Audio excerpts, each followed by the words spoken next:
bikin judul kayak kuntilanak merah, cabang ani-ani simpanan para pejabat, atau pocong pengguna alprazolam akibat depresi, atau bahkan sundel bolong baby blues juga bisa. Apa kek, asal jangan eksploitasi nilai-nilai agama, bisa nggak? Hola netizen yang tercinta, Coki Pardede, seorang komika, ikut mengomentari film yang sedang ramai dibicarakan akhir-akhir ini, yakni film Kiblat. Menurutnya, tidak usah bikin film horor yang mengangkat unsur agama karena akan membuat banyak orang tersinggung. Coki Pardede lebih menyarankan kalau sebaiknya film horor Indonesia digabung dengan sains seperti film Ghostbuster, maka kemungkinan tidak akan ada yang tersinggung. Sekarang lagi ribet film horor yang katanya mengeksploitasi lambang-lambang agama. Waduh. Kalau saran saya sih sebagai orang yang tidak beragama, udahlah, gak usah bikin film horor pakai unsur-unsur agama. Udah ceritanya ketebak, tidak terlalu seru, banyak orang tersinggung lagi. Lebih baik saran saya bikin saja film horor tapi science. Lawannya science. Contohnya seperti Ghostbuster. Sudah tidak ada yang tersinggung, laku, keren. Anda bayangkan, hantu ditembak pakai laser. Ilmuwan pencipta laser tidak tersinggung. Tidak ada penistaan laser, tidak ada. Hidup sains, tidak ribet.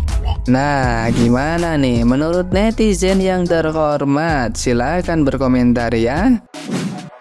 Film horor yang menjual dan mengeksploitasi nilai-nilai agama itu sebenarnya adalah strategi bisnis yang dipakai sama orang-orang yang terlibat dalam dunia film horor. Mereka menggunakan prinsip yang namanya amati, tiru, dan modifikasi. Karena sebelumnya memang mereka tuh melihat film-film horor di Indonesia ini banyak yang sukses dengan cara menjual dan mengeksploitasi nilai-nilai agama. Sehingga mereka tuh cuma meniru template yang ada sebelumnya aja. Saya nggak mau berprasangka buruk dulu untuk menuduh semua orang yang terlibat dalam pembuatan film horor itu secara sengaja ingin menjelekkan suatu agama tertentu. Tapi yang jelas, akibat film-film semacam itu, desakralisasi atas nilai-nilai agama itu nyata terjadi. Dan harusnya orang-orang yang terlibat dalam pembuatan film horor semacam itu, harusnya mereka tuh paham bahwa film yang mereka suguhkan itu pasti mempengaruhi pola pikir masyarakat. Kebetulan saya adalah seorang thalibul ilmi yang mempelajari dan mendalami ruqyah syariah. Dan beberapa kali ketika saya meruqyah orang, kesimpulan saya adalah setan dari kalangan bangsa jin itu tidak semengerikan sebagaimana yang ada di dalam film-film horor yang mengeksploitasi nilai-nilai agama itu. Bahkan di dalam film itu sangat dilebih-lebihkan, sangat lebay, dan sangat bisa nggak orang-orang yang terlibat dalam pembuatan film horor semacam ini bikin satu film di mana setan tuh nggak lagi punya harga diri gitu.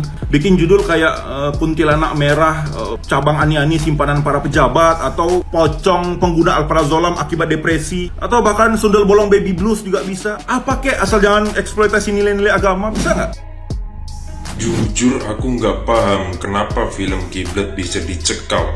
Gara-gara posternya atau gara-gara judulnya. Ada yang bilang kalau film Kiblat ini menistakan agama, bisa dikarenakan posternya yang memperagakan gerakan sholat, atau judulnya Kiblat yang dianggap sakral karena banyak mempertontonkan film-film sekarang kalau mengangkat agama muslim atau ibadah agama Islam.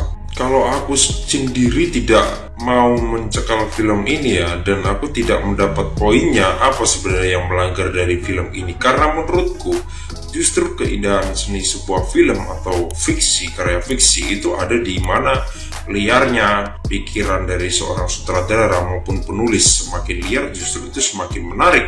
Selama itu tidak secara eksplisit memperlihatkan wajah seseorang, nama seseorang, ataupun itu menyebut sebagai suatu tindakan yang salah dari suatu pihak oknum maupun agama, intinya tidak menyebut secara langsung lah, dan menurutku itu tidak masalah. Sebenarnya semua orang bebas berinterpretasi dari sebuah karya fiksi semacam film ini juga. Jadi ada yang menganggap hal ini sebagai penistaan karena dianggap menakut-nakuti orang sholat dan lain sebagainya.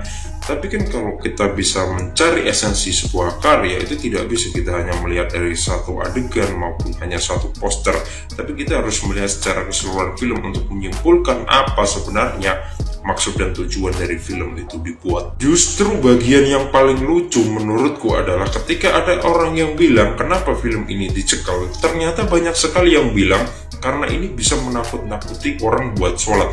Dan menurutku itu apa poinnya gitu? Jika film atau poster atau semacam adegan seperti itu bisa dibilang menakut-nakuti orang sholat, nggak ada kaitannya gitu. Kalau menurutku, lagi-lagi ibadah itu soal panggilan hati. Kalau misalkan hati kita tak terketuk atau hati kita udah terlanjur keras, mau menonton ceramah 2 kali 24 jam atau setiap hari nonton ceramah, motivasi dan lain sebagainya, kita tidak akan pernah tergerak buat melakukan itu gitu. Yang aku tangkap di sini banyak orang yang katanya setelah menonton seperti ini takut, jadi takut ibadah dan lain sebagainya. Justru kalau kita berpikir lebih liar, justru semacam ini bisa saja kalau kita menginterpretasikannya sebagai mengajarkan kita buat agar kita sholat, agar tidak terkena gangguan jin, terkena gangguan setan dan lain sebagainya, yang bisa saja kita interpretasikan dari adegan-adegan yang ada di film semacam ini. Toh ini juga bukan film dokumenter. Kan dalam setiap film kan udah dikatakan bahwa semua yang ada di film itu hanya fiktif belaka gitu. Ini bukan film dokumenter yang harus mencari bukti nyata dan lain sebagainya yang untuk tujuan ilmiah dan harus dipercaya. Mungkin kalau film dokumenter mungkin bisa itu dicekal atau bahkan diperdebatkan karena itu sudah beda cerita, karena itu mengajari, bersifat edukatif. Kalau film yang sebatas hiburan entertain seperti ini ya menurutku ya sah-sah saja gitu. Semakin liar justru semakin bagus. Menurutku ya ini semakin liar-liaran aja, seperti kalau kita membaca puisi, itu kan banyak hal-hal yang sarkas yang mungkin bagi orang yang hanya membaca sekilas saja mungkin itu sebagai sebuah penghinaan atau penistaan, tapi ketika kita telah ada interpretasi lebih dalam, ternyata penyair punya maksud banyak hal.